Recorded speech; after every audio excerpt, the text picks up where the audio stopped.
Ay, salamat po sa Panginoon. And tayo po ay magpapatuloy sa ating gawain sa gabing ito.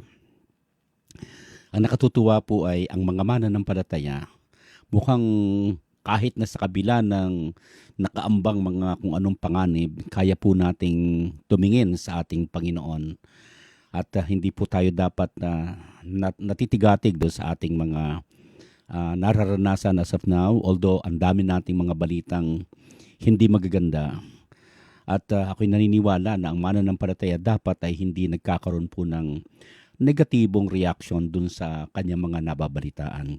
However, we do acknowledge na ang mga mananampalataya, bagamat tayo ay may Kristo, hindi po tayo kahit kailanman libre sa mga alalahanin, sa mga problema, sa mga trials at o di kaya mga pagsubok na dumarating sa ating mga buhay. At itong pagkaminsan ay nagiging dahilan kung bakit nanghihina, bumabagsak ang mga mananampalataya. At pagkaminsan, yung iba talaga ay napupunta sa depression. Subalit, kung ating aalagatain ang sinasabi ng Panginoon at ating titingnan, hindi ho tayo dapat napadadala sa ganong klaseng mga bagay. So makatwid, ang mga mananampalataya, alam niya ang mga panganib ng masyadong nagwo-worry. Ang worry ho kasi, ito po ay isang uri ng emosyon na pagkaminsan ay hindi tayo tumitingin dun sa rationally dun sa ating dapat na makita. At ang ating masyadong namamagnify o lumalaki ang tingin natin doon sa isang bagay na pwedeng nakakatakot o pwedeng bagay na nakapagpapalala sa atin, nag-aalala tayo. And sometimes it affects really our health. At sinasabi po na pwedeng ito ay magbunga ng instant paralysis, instant blindness, and many more physical defects na po pwedeng maka-apekto dahil doon sa lakas ng emosyon or impact nito sa buhay natin. Kaya nga po ako'y naniniwala na dapat lang nating talakayin ang bagay na to. Lalo ngayon, napakarami ho talaga lalo sa Laguna, sa Pilipinas ay hindi pa rin po talaga technically ay nagsasubside ang epekto ng COVID-19. So, sa gayong klaseng tono, I would like us to open our Bibles sa chapter 4 of the book of Philippians, kapitulo 4 ng Pilipos. Atin pong babasahin yun pong talatang 6 at 7. Alam ko paborito ninyo yan. But I would like us to once again revisit these verses so that we may be reminded. Meron po tayong salawi kayong ang paalala raw ay gamot sa mga taong nakakalimot. So, let's read this passage. Sa Tagalog ko po ito babasahin. It says here, huwag kayong mabalisa tungkol sa anumang bagay. Sa halip, hirin niyo sa Diyos ang lahat ng inyong kailangan sa pamagitan ng panalangin may pasalamat. At ang kapayapaan ng Diyos na hindi kayang maunawaan ng tao, ang siyang mag-iingat sa iyong puso at pag-iisip dahil sa inyong pakipag-isa kay Kristo Jesus. Ang sabi sa English, have no anxiety about anything but in everything by prayer and supplication with thanksgiving. Let your request be made known to God, and the peace of God that passeth all understanding will guard your heart and your mind in Christ Jesus. Let's pray. Father, we would like to thank you for opportunity of studying once more a passage in your scripture. Alam mong kailangan namin ng iyong illumination, ang iyong pagibigay ng liwanag, pagpapaliwanag sa amin ito at tulungan mo sa magitan ng iyong espiritu na maklear sa aming isip ang aming dapat na gawin whenever problem or worry comes into our life. Tulungan po ninyo, Panginoon, na naway hindi maging habit namin ang mag-worry, knowing fully well that ikaw ay andyan at hindi naman ikaw nagpapabaya. Bless mo kami ngayon sa aming pagsasama at habang aming dinidiscuss ang iyong talata. In Jesus' name, Amen. Alam niyo, ang Pilipos kasi ay sinulat ni Apostle Paul nung siya ay, ang tawag po namin ay it is one of the prison epistles of Apostle Paul. If there is any reason why, na mag-worry at if there is any person na dapat mag-worry, it is Paul. Dahil wala naman siyang ginawang pangit, pero siya ay nabibilanggo dahil sa mga maling akusasyon sa kanya. But si Apostle Paul, sa halip na siya ang mag-worry, sa halip na siya ang ah, manghina, doon pa siya naroon sa loob ng bilangguan, nag-witness siya, ini-spend niya, at he took time to share the word of God in there. At nabalita niya, of course, ang Pilipos ay alam natin, ito yung kauna-unahang church na naiplant ni Apostle Paul sa tulong ng Espiritu Santo nung sila ay magkaroon ng tinatawag na Macedonian call. At ang unang mga converts doon ay alam natin na sina Lydia at ganoon din naman yung prison guard. At yun po yung tinatawag nating the man. Nang maitayo yun, nabalitaan ni Apostle Paul nang siya ay nasa bilangguan na yung church na yun ay mayroong fighting at mga babae pa naman, sina Euodia at saka si Syntyche. Ito ay nakaka-apekto sa health ng church. And therefore, ipinakita ni Apostle Paul na dapat ang magkakapatiran dapat nagkakaisa, nagkakasundo at dapat papaghariin ng ating Panginoon. Tingnan ang example ni Jesus Christ sa chapter 2 at yung mga tagasunod, yung kanyang kasamahan sa paglilingkod kagaya ni na Timothy. At dapat titingnan yon. Sa chapter 3, ipinakita niya na yung kanyang tiniis at kanyang inalis na mga bagay na dapat niyang ipagmalaki sa kanyang buhay, iniwanan yon. Makamtan lang ang Panginoon. Kaya naman sa chapter 4, ibinunyag na niya kung sino yung mga tao na nagiging cause ng problema doon sa church. Ngayon, sinabi niya doon sa chapter 4, verse 6 and 7, have no anxiety about anything. Ang totoo nito, talagang makaka-apekto ang napakaraming mga bagay sa atin. Hindi lang yung problema ng hindi pagkakasundo sa church. Alam niyo, isa sa malaking problema rin, ayun mismong ating sarili bilang mananampalataya. Ang worry kasi, nasusukat ito yung health ng isang mananampalataya in relation to his relationship with the Lord. Kaya ngayong gabi, pag-usapan natin ito, pamagatan natin the antidote to worry. The antidote to worry. These verses actually give us comfort and encouragement as Christians. The Lord present with and sinasabi is present with us always. And He knows what we are going through every day. Huwag niyong kalimutan, prayer is our avenue into His presence to find grace, comfort, and strength. We can pray rather than worry and trust rather than whine. So ano po yung ating dapat gawin? Let's discuss the life under pressure. The life under pressure. Una, pag-usapan natin yung reality of pressure. Sinasabi nga po that you can ask anyone today and they will tell you that their life is stressful. Lalo na ngayong pandemic. The Bible makes no bones about it when it tells us that our lives will be plagued with problems. Si Job ay sinabi niya na man born of a woman is, ang sabi niya, of few days and full of troubles. That is Job chapter 14 verse 1. And Jesus said, in this world, you shall have tribulation. And Apostle Paul wrote na sinasabi niya na of the pressure and stress he had endured in the ministry. Yun po kung titignan nyo sa 2 Corinthians chapter 4 verses 8 to 11 at saka chapter 11 verses 21 to 28. Stress has been dubbed as health epidemic, lalo na po sa 21st century by the World Health Organization. And it is estimated to cost yung mga businesses up to 300 billion a year. Yun po ang it may cost. The pressure of job, family, health, living in a crazy world has caused many people to break under the demands. Napakarami talagang epekto ng isang taong napapa-apekto sa tinatawag nating stress or pressure. So nakita natin yung reality. At alam ko, sa ayaw nyo at sa gusto, kalimitan, Ang totoo, baka nga ngayon ay meron kayong stress o di kaya ay pressure or yung tinatag nating worry. So reality po ito, tanggapin natin na pag tayo nakatira sa mundong ito, hindi pwedeng hindi tayo maapektuhan ito. Kaya lang, titingnan natin ano yung reasons dito sa mga pressures na ito or worry. We are not living in a paradise. Huwag niyong kalimutan yon. Hindi ho ito yung ating bayan. Ang sabi nga ng isang kantay, this world is not our home. We're just passing through.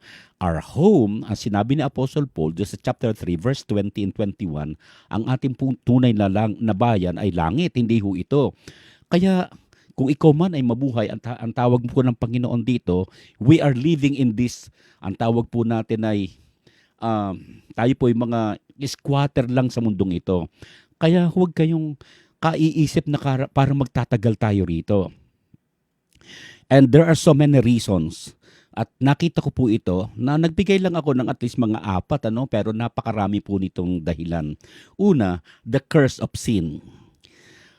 Sinasabi po na the main reason is that we are living in the world cursed with sin. Hindi naman ng Panginoon sinabi na sa mundong ito ay pwede kang magpieste. Walang sinabing ganon. Maliban na lang dun sa mga nagsasabi na, well, ang tawag ng iba ay prosperity gospel. Pero naniniwala ako na habang ikaw ay nasa mundong ito, death, pain, and sufferings are some of the consequences of sin in this world. And we have to face it. Pag namatay ang mahal mo sa buhay, hindi pwedeng hindi ka magkaroon ng worry. Lalo ngayon, lahat na lang nang namatay. Parang ang deklarasyon ay COVID. At kung na-hospital naman, abay napakatindi naman. Ang sabi nga nung isa ay pwedeng mabuhay yung na-hospital, pero pagbabayad nito ay pwedeng nakamamatay. Masyadong napakabigat ng bayarin. Curse of sin is the first reason. The second is caused by Satan. Another reason for pressure is caused by Satan's attack against God's children. At huwag nating kalimutan nangyari kay Job. Sa chapter 1 and chapter 2 of the book of Job, ang ganda-ganda ng buhay, then suddenly biglang namatay yung kanyang mga ari-arian, namatay yung kanyang mga anak. At alam nyo, isang bigla lang. Kaya nga sinasabi ko sa inyo, huwag na huwag tayong mag-isip na parang permanente ang buhay natin dito. At huwag nating isipin na tayo bilang mga mananampalataya will stay here forever. Isipin natin na ang pag-stay natin dito sa mundong ito ay temporary. Dito ay pinakikita that sometimes God allows the devil and his demons to be in control of this world system. And Satan causes confusion and sin and pain, in the life of so many people. And as Christians, we war against the attacks of the evil in this world. At makikita po natin yan. Kaya nga sinabi ni Apostle Paul sa chapter 6 of the book of Ephesians na ating isuot yung baluti ng ating pananampalataya at yung pong lahat, yung kalasag, and so on. So dapat ilagay po natin, dapat lagi tayong naka-on guard. Naniniwala po ako sa Ephesians chapter 6 verses 11 to 17. Ang sabi, yun pong ating suot ng isang sundalo ng Panginoon, dapat lagi po tayong ganun. Ang isa doon, of course, ay helmet of salvation. Bakit helmet? Nakalagay sa ulo. Kasi po yung issue ng kaligtasan na hindi emosyon. So sa makatwid, breastplate pati. Ay pinakikita yan na kinakailangan yung breastplate natin. Yan po hindi po nabibigyan ng pansin na yung ating emosyon. At dapat ang issue ng kaligtasan ay hindi po nakalagay sa issue ng emosyon. Pinakikita therefore that sometimes the Lord allows Satan for us to be tempted. Allows. Ang dahilan, well, ang Diyos lang nakakaalam. At natatandaan pa rin natin sa chapter 2 of the book of Job na, well, hindi nagtagumpay kasi si Satan dahil ang nakalagay doon ay si Job ba ay matatakot sa iyo at maglilingkod ba sa iyo kung hindi mo pinagpapala? Tanggalin mo yung mga pagpapala mo kung hindi kanya sumpain. May tiwala ang Diyos. Kaya sabi niya, sige, huwag mo lang siyang papatayin. So lagi may limitasyon si Satanas. At ginawa nga ni Satanas yun. Pinatay yung kanyang lahat ng kanyang pinagmumulan ng kayamanan, the sources ng lahat nito, pati yung kanyang mga anak ay namatay. Sinong hindi mag-worry noon? Pero ayon sa chapter 1 verse 20 and 21, si Job ay nag-ahit ng ulo at pagkatapos, ang paraan niya nito ay nagpuri siya sa Panginoon. Ang sinabi niya, siya ang nagbibigay, siya rin ang kukuha. Hindi siya nagkasala. Sa chapter 2, sabi ni Satanas, nung siya mabigo, sabi niya, alam ko, kaya ka naman pinupuri niyan, tsaka sinasamba niyan . Dahil malakas naman ang katawan niyan. Tinan mo, bigyan mo ako ng pagkakataong tirahin yung kanyang katawan. Magkasakit yan. Makita mo, pag yan ay may sakit, tingnan natin kung pupurihin ka pa niya. Totoo naman, marami mga taong kaunting nadarama lang, hindi a-attend, umulan lang, hindi na pupunta sa church, kaunting ganito, kaunting nabalitaan na mayroong COVID is on, ayaw na natin. Para bang ginagamit ni Satanas yun para sabing, teka, hindi ka kayang proteksyonan ng Diyos mo. At yun nga, true enough, nagkaroon nga ng bukol mula ulo hanggang paa. And sometimes, talagang malalaman natin whether yung ating faith is really true sa ating Panginoon. Arang sabi sa banal na kasulatan, sa maghuhuli, nagtagumpay ang taong mayroong pananampalataya sa Diyos. Kapatid, number 1, the reason for this is curse of sin. Number 2 is caused by Satan. Number 3 is claymore of sinful nature. The third reason of the problem is that our old, yung sinasabi, sa iba po kasi merong tinatag nating old sinful nature. Although I don't believe in that. Ako'y naniniwala na kaya tayo nagkakasala is because of our, ang tawag ko po doon ay choice. So, it is because of our choice. Yun po yung dahilan. Ang pangtatlo is because of our choice. Yung choice nating na mali. Kalimitan, ito po ay baliktad do sa gusto ng Panginoon. So therefore, we create many of our own problems by the choices that we make. The battle within us between the spirit at saka yung gusto natin, pagkaminsan, yung gusto ng Diyos at saka yung gusto natin ay naglalaban. It causes anxiety. Lalo yun. Gusto natin yung isang bagay, pero alam nating mali. Kaya pipilitin pa rin natin ang Diyos. Kaya nagkakaroon tayo ng paglalaban sa sarili. Like for example, sa lumang tipan, God provided them already food. Yung mana. Pero they are clamoring doon sa kanilang natikmang pagkain doon sa Egypt. And there were nagging ang Panginoon. Lagi na lang inuukil-kil. Ito yung aming pagkain and so on. Well, sometimes the Lord permit the thing to happen. Ang tawag po natin ay permissive will. Okay, andyan, may pugo. Pero sumasayad pa lang yung karne sa kanilang katawan, ay nagkakaroon na sila ng nagkakandasukan na sila and so on because they are doing outside the will of God. Choice.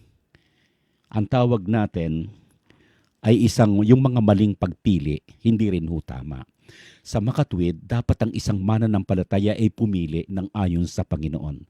Ang unang pagpili ng tao na ginawa sa Garden of Eden ay sala at mali. Kaya nga po, it really affects us. At marami din tayong mga pagpili.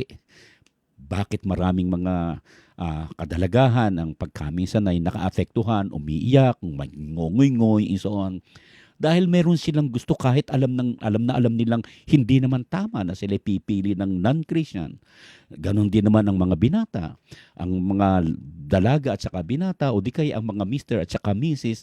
May mga choices sila na against the will of God. But they still insist of doing it. So ano nangyari? Palayo sila sa gusto ng Panginoon. At of course, ang kahulihan ay cravings for materialistic fulfillment. The fourth reason is the pressure is that yung materialistic world, we worry about getting things in this world offers, and then we worry about losing them. Jesus said, therefore take no thought saying, what shall we eat? Or what shall we drink? Or withal shall we be clothed? Ang sabi, for all these things, ang sabi, are the Gentiles seeking. For your heavenly Father knoweth that ye have need of these things. But seek ye first the kingdom of God in his righteousness, and all these things shall be added unto you. Arang sabi niya, take therefore no thought for the morrow shall take thought for the things of itself. Sufficient unto the day is the evil thereof. Matthew chapter 6 verses 31 to 34. If we seek God's kingdom, if we put God first and His righteousness, wala sanang ganyan eh. Problem is, ano ba yung nasa mundong ito? Lust of the flesh, lust of the eyes, and pride of life. Masyado tayong affected. Nakakita tayo ng magandang damit kasi nakita natin sa artista. Nakakita tayo ng magandang sapatos. At kahit wala pa tayong masyadong pera, but we are being pressured. We worry. Meron tayong mga kaibigan sa church, meron tayong kaibigan sa... Gusto natin mayroon din tayo nun. So we worry. Alam nyo, dapat sa mundong ito, matuto tayong masiyahan. Matuto tayong masiyahan anuman ang ipinagkaloob sa atin ng ating Panginoon. We can pray, but we should not worry. Because ang sabi ng Biblia, alam ng Diyos ang iyong pangangailangan. In fact, ang sabi ng Panginoon, kung kayo ngang masasama ay alam ng mabuti para sa inyong anak, ako pa kaya? Sinasabi po sa James chapter 1 verse 17 that every good and perfect gift comes from God. So kung ang Diyos ay tatay natin at naniniwala kang siya'y tama at siya'y laging tama dahil siya yung ating God who can do everything, then why worry? So makikita po natin doon. Let's go to the second one, the life of prayer. Una, the need for prayer. Kung ganyan yung iyong problema, we need for prayer. Paul exhorts each and every one of men and women na manalangin instead of worrying. In fact, ang sinabi doon ay, don't worry. Sa Greek, ang ibig sabihin ay stop. Hanggat ikaw ay hindi ka natututong mag-stop ng worrying, you can never have the opportunity of understanding exactly what to do. Kasi nga, ang utak mo naroon sa worry, hindi doon sa pag-stop nito. Instead of worrying, we are to pray according to Apostle Paul. And we are to pray about everything. Hindi kung ilan lang. Everything. Maliliit, malalaki, anumang mga bagay yan. There is nothing too small nor too big for us to take it to the Lord in prayer. Our Heavenly Father cares about every need, our desire, the problem we have in our life. When we practice a life of prayer, we experience the abiding closeness sa ating Ama. At ang sarap sigurong maglambing sa ating Panginoon. Sa totoo lang, kung hindi man kayo nagkaroon ng close relationship sa inyong tatay nung kayo'y bata pa, ay mayroon kayong tatay na malalapitan sa langit. Maglambing kayo. Simulan yung lambingin yung Panginoon. Sapagkat ang Diyos natin ay pwede nating lambingin at ang Diyos natin, gustong-gusto niya yun. Kaya nga lang, ang kailangan niya, nasabi, kailangan mayroong pananampalataya because we cannot please God unless we have faith. So mahalaga po ng isang tao ay mayroong ugnayan sa ating Panginoon. We need to take all these things in prayer. Ang sabi po ay, Everything. Hindi some things. Everything. Maliit man o malaki. Ang sabi, lahat. Ang sabi, don't worry about anything. So, stop mo yung lahat at ang pag-worry mo about anything. Ang sabi, but in everything by prayer and supplication with thanksgiving. Ano po yung pag-aralan natin yung nature of prayer? The simplest term, prayer is a conversation with God. Pag sinabi po kasi nating nature, what is prayer? Prayer is a conversation with God. Prayer may be silently spoken from the heart to God. As in the case of Hannah, nung sa chapter 1 Samuel, chapter 1, verse 10, parang para tuloy siyang kikibot-kibot yung kanyang bibig, kaya ang napagkamalan siyang lasing. Prayer may be spoken out loud to God in private or public. Regardless of our prayers, wala ho yan sa posisyon. Wala ho yan sa nakaluhod, nakataas, yung kamay mo. Wala ho yun doon. Wala rin yun sa ganda ng ng salita. Nasa puso ko yan. Kaya, dapat makita po natin yun. Jesus spoke of a secret prayer that are offered in one prayer closet. Sa Matthew chapter 6, verse 6. The Bible records prayer offered in public such as in worship. There are prayers offered in corporate settings like prayer meetings. Doon ay sa chapter 1 of the book of Acts, verse 14. Sa chapter 12 of the book of Acts, verses 5 to 17. We are commanded to offer intercessory prayers on behalf of another brethren or another person, either in private or in public.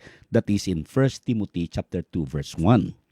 At saka James chapter 5 verse 14.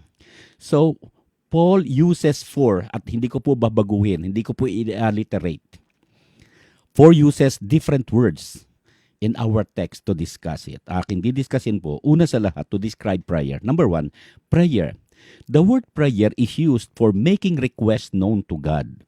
Sabi ni Warren Wiersbe, it carries an idea of adoration, devotion, and worship. So in prayer, we can express our love and adoration to God. We acknowledge His power and His grace, and we draw near to Him and enjoy His presence. Yun po ang ibig sabihin ng prayer. Now let's go to the word supplication. What is supplication? Supplication actually is, the prayer of supplication is the heart cry to God as we share our needs, our burdens, our problems. Yun po. Supplication is an earnest prayer offered fervently, passionately, and humbly. An example of a prayer of supplication is like the desperate father whose son was demon-possessed.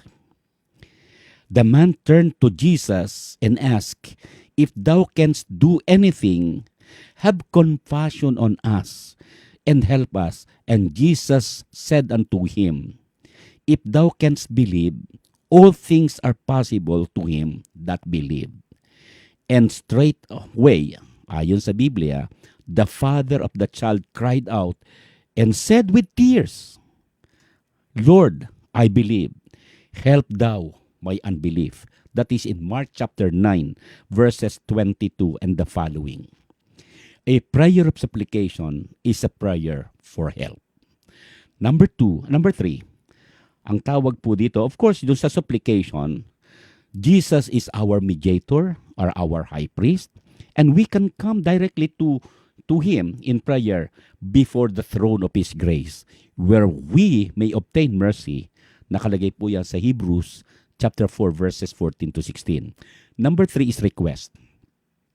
The word request refers to prayer that is offered specifically. So ito po yung specific prayers. So often our prayers are quite vague, hindi masyadong diretso, and so general that we may never know if God has answered to our prayer. Panginoon, pahingi po ng bahay. Pahingi po ng pagkain. Anong klaseng pagkain? Anong klaseng bahay? Pahingi po ng kotse. Anong klaseng kotse? Anong kulay? So ang tawag po natin, hindi specific, but request is very specific. The request is given in detail, not to give God information. But God knows our request before we ask. This is what Jesus meant when He said, "Ask, and it shall be given unto you. Seek, and ye shall find. Knock, and it shall be open unto you." Our request may be asking specifically for the salvation of our loved ones. It may be a prayer for the healing of a family member or a friend. And it could be a prayer about work or financial problem. Kung ikaw ngayon ay punong-puno ng problema, lalo na sa financial, napakarami pong namumroblema ngayon sa financial. Then sabihin mo, Panginoon, bahala ka na. Hindi ganun. Pag sinabing, magkano ba yung kailangan mo? Pag sinabing, Lord, bahala ka na kahit na 1,000,000 na lang, para saan yun? So, dapat mayroon ka para pag sinabi mong, Lord, pahingi po ako ng kotse, dilaw, anong klase? O di kaya pula, anong klase? Toyota ba ito o ganito? So, pag may dumating na sasakyan at iba, sasabihin, hindi naman yata yung aking request na eh. Yan, nagkaroon ka ng sasakyan, pero hindi yun eh. So, dapat mayroong tinatawag nating specification, and that is what we call request. The request na sinasabi natin ay dapat maging definite tayo. At ang kahulihan po ay thanksgiving. Every prayer is to be offered with thanksgiving. This reflects the humble and grateful attitude that we should have in asking God's favor. Apostle Paul told that the church of Ephesians that we are to give thanks always in all things unto God and the Father in the name of and the name of the Lord Jesus Christ. Ephesians chapter 5 verse 20. Si Apostle Paul ay sinulat sa 1 Thessalonians chapter 5 verses 17 to 18, pray without ceasing, and everything we give thanks, for this is the will of God in Christ Jesus concerning you. So, we consider Apostle Paul's encouragement. We need to remember the following. Number 1, we are to make our request known to God. Yun po ang una. Huwag pong papanghulain. Alam ng Diyos yun, pero we need to be specific. Number 2, we are to pray about everything.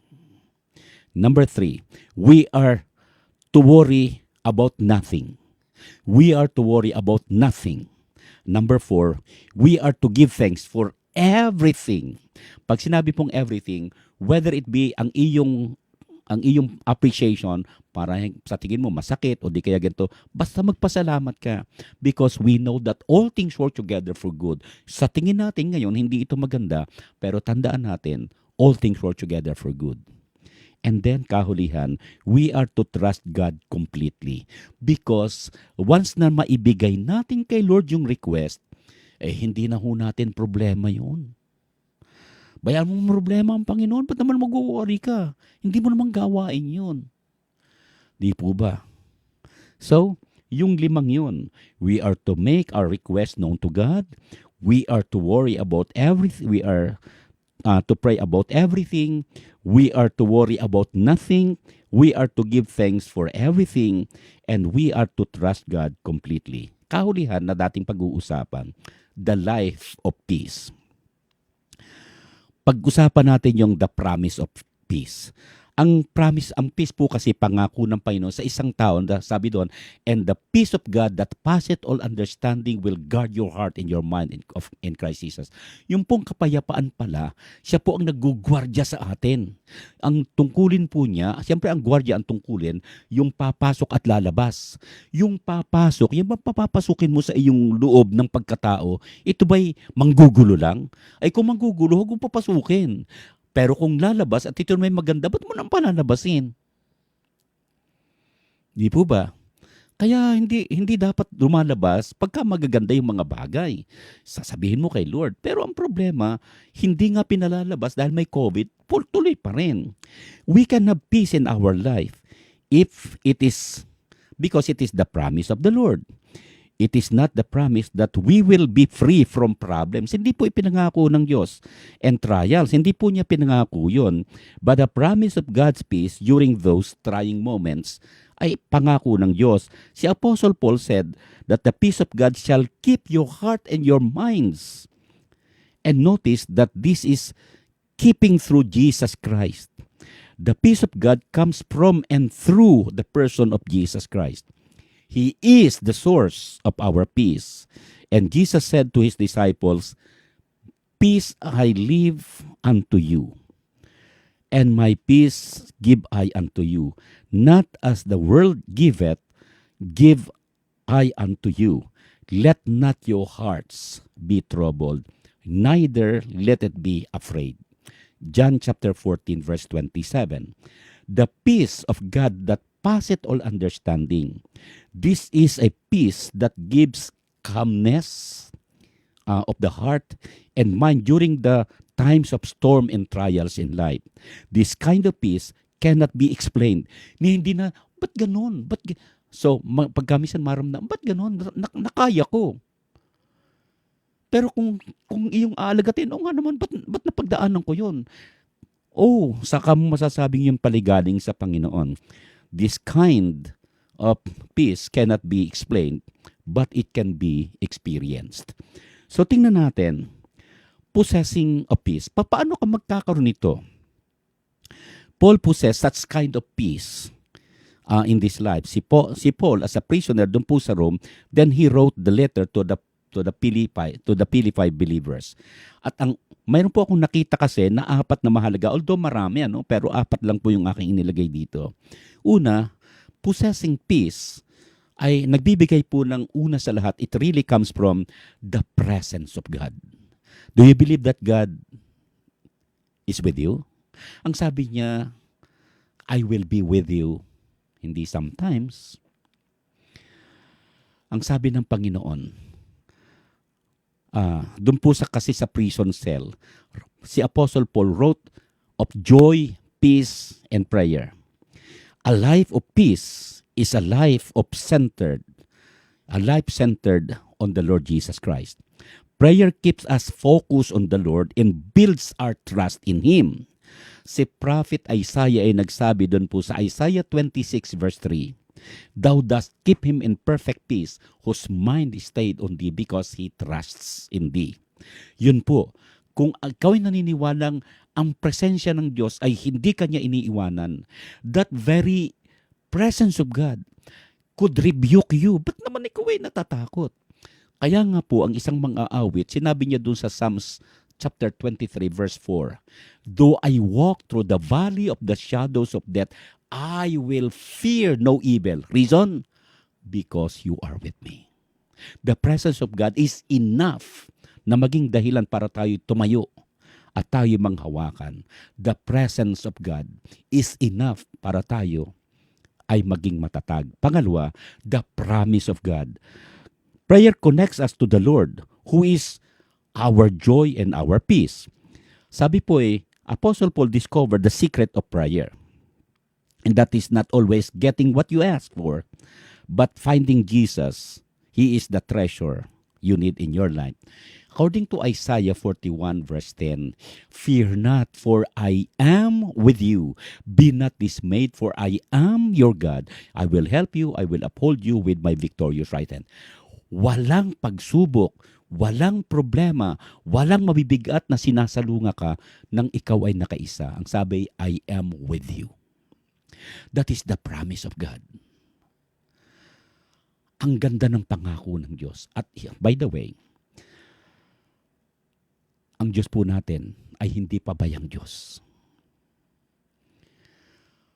Pag siya po ay nangako, ang sabi nga po ng banal na kasulatan, ang Diyos ay hindi kagaya ng tao na pag nangako, hindi totoo. Pag nangako, sablay. Ang Diyos po natin, pag siya po'y nangako, sabi po kasi sa Numbers 23:19, pinakita po niya doon na ang isang mananampalataya ay laging mapagkakatiwalaan ng Diyos sa lahat ng ating mga pangangailangan. Ang Diyos natin, pag siya'y nangako, kanyang ginagawa. At pag kanyang sinabi, kanyang gagawin. Kapatid, magtiwala tayo sa pangako ng Diyos. Pangalawa, the power of God. Paul had prayed 3 times for his thorn in the flesh that may be removed. The Lord answered Paul by saying, "My grace is sufficient for thee. Most gladly, therefore, will I rather glory in my infirmities, for the power of Christ may rest upon me." Huwag niyong kalimutan nang magkaharap ang army ng Israel at army ng yung pong mga Philistines. Yung pong mga sundalo ng Diyos ay mga bahag ang buntot. Pati yung hari, hindi po makaharap si Haring Saul. Pero may isang lalaki doon, isang binatilyo na naroon, siya isang pumunta lang doon, parang ososero, hindi, tinutusan lang siya ng kanyang tatay. Sabi niya, ako lalaban dyan. At alam niyo, yung pangako ng Diyos na yan, na siya po yung ating power, ang pang-tatlo po ay the power of God. Si David, sabi niya, ikaw ay lalabanan ko sa pangalan ng Panginoon. The power of God ay sapat para talunin ang kaaway. Because greater is He that is in us than he that is in the world. And we are declared by the Lord that ang sabi po sa atin, we are more than conquerors through Him who loved us. Panghuli is personal contentment in the Lord. Notice do sa verse 11 in this chapter, Paul learned to be content even if it means being locked up sa Roman prison cell. Paul could be abased or abandoned or abound and still be free and content. How could Apostle Paul mayroong ganong klaseng attitude? Ang sabi po ni Apostle Paul, I can do all things through Christ who strengthens me. The Lord will give strength unto His people, and the Lord will bless His people with peace. Psalms 29 verse 11. Magtatapos po ako sa ating gawain for tonight, sa maikling devotion na ito, by giving you some encouragements. Worry has never solved a problem, and it has never provided for a need. God can do both. His word is clear. God wants us to pray about everything and trust Him with good results. Peace is the fruit of the one who is contented with what he has, and he has confidence in the Lord, whom he trusts. He has commanded and he has committed everything to the Lord in prayer. Therefore, number 1, stop worrying. Tigil mo na yan. Nakakahiya na may Diyos ka, tapos punong-puno ka ng pag-worry. Diba? Ang Diyos ay nangakong katulong mo. Bakit hindi mo kayang ipagtiwala yun sa Kanya? Kung yun ang kaligtasan na pagpunta sa langit, kaya mo ipagkatiwala, yung pa kayang kaunting pangangailangan mo. Pangalawa, start praying with thanksgiving. Huwag kang manalangin na parang dala-dala mo pa yung prayer. Nakakita ka naman ng isang tao na sasakay ka sa jeepney, tapos yung iyong dala-dala nakalagay pa rin sa iyong lap, sa iyong nakalagay pa rin doon sa iyong anong tawag dito sa lap, So, dapat ilagay mo na lang doon sa jeepney. Sumakay-sakay ka pa. Pagkatapos yung pala, dala-dala mo pa rin. Kung ikaw ay lalapit sa Panginoon, pagkatiwala mo sa Kanya, huwag mo nang tandungin. Ilagay mo doon sa sasakyan. Ibigay mo kay Lord. Kasi siya naman ay nagmamalasakit. Come to me all you that are heavy laden, and I will give you rest. And then, satisfy in God's wonderful provision. Tatandaan natin, kung ito man sa tingin mo'y kakaunti, ito man sa tingin mo ay wala pa, darating yon. Because ang Diyos natin, God is not man that He should lie, or a son of man that He should repent. Has He said, and will He not do it? Or has He spoken, will He not fulfill it? Yun nga po yung Numbers 23:19. Kahulihan, stay in the presence of God. Wala kang matatamong iba yung pagpapala kung ang Diyos ay lalayuan mo. Sinong lalapitan mo? Tatandaan ko sa John chapter 6:66. Nang mahirapan sila sa naintindihan ng salita ng Panginoon, ang sabi, maraming mga alagad ang umalis. At hindi na sumunod sa Panginoon noon. Ang sabi ng Panginoon doon sa kina Pedro at sa mga alagad, hindi ba kayo aalis din? Maganda yung sinabi ni Pedro, kung kami aalis, Panginoon, kanino pa kami pupunta? Totoo yun. Kung matututuhan kang umalis at ikaw ay lalayo, ang tanong ay kanino ka pa pupunta? Wala kang ibang pupuntahan kung hindi ang Panginoon. Whenever na ikay may karamdaman, ang Panginoon ang sagot. Whenever na ikay walang pangangailangan, whenever na ikay walang pananalapi, ang Diyos, ang sabi ng Panginoon, silver and gold are mine. Kung ikaw ay mayroong iba pang mga problema other than health, other than money, ang Panginoon ang ating sufficiency. Huwag mong kalimutan, sabi ng Panginoon, I will never leave you and I will never forsake you. Kung hindi pa sapat, yung mga salitang iyan, ang tawag natin ay antidote to worry. Wala na akong magagawa. Kasi, para sa akin, sapat na ang Panginoon. Let us pray. Maraming salamat po, Panginoon, sa iyong mga salita. Salamat sa iyong paalaala sa amin. Humihingi kami ng kapatawaran kung paminsan-minsan ay sumasablay pa rin, Panginoon, ang aming mga pagtitiwala sa iyo. Pagka minsan yung magagawa ng ibang tao, magagawa ng ilang mga kapatiran at sa ilang mga tao, doon kami tumitingin. Pero ikaw may sabing, ikaw yung bahala dahil ikaw yung Diyos ng aming pagpapala. Tulungan, Panginoon, na yung mga anak ngayon na kasama ko sa pananalangin. Pagpalain po kami at iyo, Panginoon, kalmahin ang kanilang mga puso kung sila man ay namumroblema. Because I believe you are with us. Hindi mo kami nababayaan.